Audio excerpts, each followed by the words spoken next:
দিনাজপুর বীরগঞ্জে উৎসবমুখর পরিবেশে অনুষ্ঠিত হলো ঐতিহ্যবাহী আদিবাসী মিলন মেলা বা জীবনসঙ্গী খোঁজার মেলা। বিকাল থেকে সন্ধ্যা পর্যন্ত গোপালগঞ্জ উচ্চ বিদ্যালয়ের মাঠে আয়োজন করা হয় এই মিলন মেলার। প্রতিবছর দুর্গাপূজার বিজয়া দশমীর পরদিন এই আদিবাসীদের মিলন মেলার আয়োজন করা হয়। আদিবাসী তরুণ তরুণীরা নিজেদের সংস্কৃতি তুলে ধরার পাশাপাশি একে অপরকে পছন্দ করে বিবাহের প্রস্তাব দেওয়ার সুযোগ পান বলেই মেলাটি সমাজে জীবনসঙ্গী খোঁজার মেলা হিসেবে পরিচিতি লাভ করেছে। আমরা এখানে নাচ গান করে আর অনুষ্ঠান করে, মেয়েদের অনুষ্ঠান হয়, ছেলেদের অনুষ্ঠান হয়, আমরা নৃত্য দেই, তারপরে আবার এখানে ছেলে মেয়েও দেখা দেখি হয়, পছন্দ হয়। আমরা এখানে ঐতিহ্য করি, যখন থেকে আরম্ভ হয় তখন থেকে আমরা এখানে আসি আর এখানে আমরা অনুষ্ঠান করি। এখানে দেখা দেখি হয়, তার নাম হইল মিলন মেলা। তাই বলে যে এখানে মিলন মেলা হবে তা না, মিলন মেলা এখানে পছন্দ করবে, প্রস্তাব দেওয়ার পরে তারপরে বিয়ে শাদী হয়। ছেলে মেয়েদের 200 বছরের পুরনো একটা অনুষ্ঠান। এই অনুষ্ঠানটা আমাদের যে গ্রামগঞ্জে যে আদিবাসীরা আছে, আদিবাসীরা তারা সনাতন ধর্মাবলী পূজার পরের দিন বিসর্জনের পরে তারা অনুষ্ঠানটি আয়োজন করে। তাদের একটা মিলন মেলা, তাদের যে সংস্কৃতি আছে, তাদের যে কৃষ্টি কালচার আছে, তারা এটাকে নিয়ে আসে এখানে তারা আনন্দ করে, তারা নৃত্য দেয়, তারা মানুষকে আনন্দ দেয়।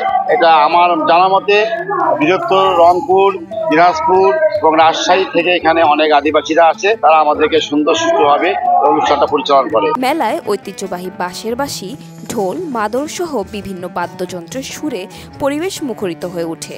আদিবাসী যুবক যুবতীদের নাচ গানে মাতোয়ারা হয় দর্শনার্থীরা। পাশাপাশি হস্তশিল্প, খেলনা ও খাদ্যপণ্যের দোকান মেলাকে আরো রঙিন করে তোলে।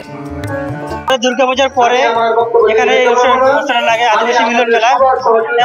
বহুকাল আগে থেকে এখানে আমাদের সাংস্কৃতিক যে নৃত্যটা হয়, দাসা নৃত্য, আমাদের এটা এখানে পরিবেশিত হয়।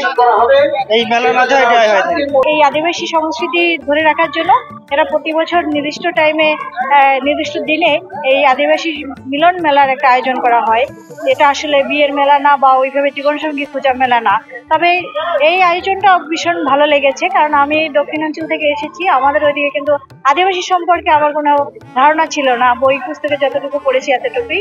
তো এখানে যে তারা আয়োজনটা করছে, এটা তাদের ভ্রাতৃত্ব বন্ধন, আত্মীয় স্বজনের সাথে দেখা সাক্ষাৎ হওয়া, এই যে একটা তাদের সংস্কৃতি তুলে ধরা এবং সংস্কৃতিকে প্রচার করা বা টিকিয়ে রাখার জন্য এই যে মেলাটা তারা আয়োজন করছে, এটা আমার কাছে ভীষণ ভালো লেগেছে। এই মিলন মেলার আসল উদ্দেশ্য হলো আমরা বিভিন্ন জায়গা থেকে আমাদের আদিবাসী ভাই ও বোনেরা এখানে মিলিত হয়। বিভিন্ন জায়গায় যে পূজা হয়, দুর্গা পূজা, ওইটা দশমীর দিনে নিজ নিজ এলাকায় তারা মেলা করে। তারপরে দশমীর পরে মেলা এখানে সব বীরগঞ্জ থানা এবং দিনাজপুর 13টি থানার লোকজন আমরা এখানে একসঙ্গে সমাবেত হই, সহভাগিতা।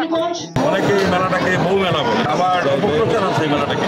এই মেলাটার ঐতিহ্য কিন্তু 200 বছরেরও অধিক পুরনো। আমি যতটুকু জানি, হয়তো বা কোনো এক সময় এখানে শত বছর আগে এখানে হয়তো বা বিয়ের অনুষ্ঠান অনুষ্ঠিত হতো, কিন্তু এখন আর সেই আচার এখানে নাই, এই নিয়মগুলো নাই। এখানে যেটা হয় সেটা বিশেষ করে আমাদের উত্তরবঙ্গের যতগুলো জেলা রয়েছে, সব জেলা থেকে আমার জানার মধ্যে এখানে আদিবাসী সম্প্রদায়ের ভাই বোনেরা সমাগত হন। তো এখানে একে অপরের সাথে ভাব বিনিময় করেন, অনেক দূর দূরান্ত থেকে একে অপরের আত্মীয় স্বজন আসে। এখানে বিয়ে বলতে যেটা হয়, বউ বলতে যেটা হয়, এই ধরনের কিছুই হয় না। আমি অনুভব করেছি যে এখানে হয়তো বা একে অপরকে পছন্দ করার পরে তারা তাদের নিজ নিজ নিয়ম নীতি অনুযায়ী পারিবারিকভাবে সম্পন্ন করে। এদিন আশেপাশের বিভিন্ন উপজেলা থেকে হাজারো আদিবাসী নারী পুরুষের উপস্থিতিতে মেলাটি প্রাণবন্ত হয়ে ওঠে। তারা নিজেদের ঐতিহাসিক নৃত্য, গান ও বাদ্যযন্ত্রের মাধ্যমে সংস্কৃতি তুলে ধরেন। মাঠ জুড়ে বসে যায় উপজাতীয় পোশাক, খেলনা, খাবার এবং হস্তশিল্পের পসরা। আদিবাসী মেলা, যে মিলন মেলা আমরা বলছি 2025, এটি প্রায় দীর্ঘদিন ধরে 100 বছরের ঐতিহ্যবাহী একটি মেলা। এই মেলায় আদিবাসীরা এই সারা বছর তারা অপেক্ষা করেন এই দিনটির জন্য। তাদের এই দিনটি একটি উৎসব। এখানে তারা বিভিন্ন এলাকা থেকে, শুধুমাত্র বীরগঞ্জ কাহারপুর নয়, দিনাজপুর, খাজুরা, পঞ্চগড় এবং অন্যান্য এলাকা থেকে যে ক্ষুদ্র নৃগোষ্ঠী যাদেরকে আমরা বলি, তারা এখানে আসেন